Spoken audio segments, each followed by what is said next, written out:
அறிக்கை அவர் கொடுத்ததுலயே நம்முடைய அந்த கூட்டம் இதெல்லாம் வந்து விஜய் வெளியில வரமாட்டான் அப்படின்னு சொன்ன உங்களுக்கு இவ்வளவு கூட்டத்தை காட்டணும்னு மிரட்சி அடைஞ்சிட்டாங்கன்னா இப்ப அறிக்கை இருக்கிறாரு. மட்டமான பேச்சு. அரசியல் தலைவனானவன் வெளியே வரமாட்டான்னு எந்த மடையனும் சொல்ல மாட்டான்.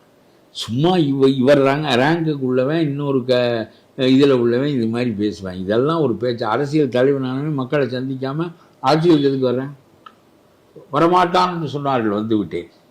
அப்ப அவரோட அறிக்கையை எப்படி பாக்குறீங்க? இது ஒரு அறிக்கை. என்ன நாட்டுக்கு தீமை, என்ன நாட்டுக்கு நன்மை, எந்த கட்சி எந்த போக்குல இருக்கு, எது அகற்றப்பட வேண்டும், அந்த இடத்துக்கு நான் ஏன் வர வேண்டும் என்பதை இவர் தெளிவுபடுத்துவதற்கு கடமைப்பட்டவரை தவிர, வரமாட்டேன் என்று சொன்னார்கள் வந்து விட்டேன், பாட மாட்டேன் என்று சொன்னார்கள் பாடி விட்டேன், குதிக்க மாட்டார்கள் என்று சொன்னேன் குதித்து விட்டேன், இதெல்லாம் வந்து ஒரு பெரிய சாதனை. இவர்கள் சொல்வதற்கு என்ன இது பெரிய இது, நீ என்ன பேசினா என்பதுதான் முக்கியமானது.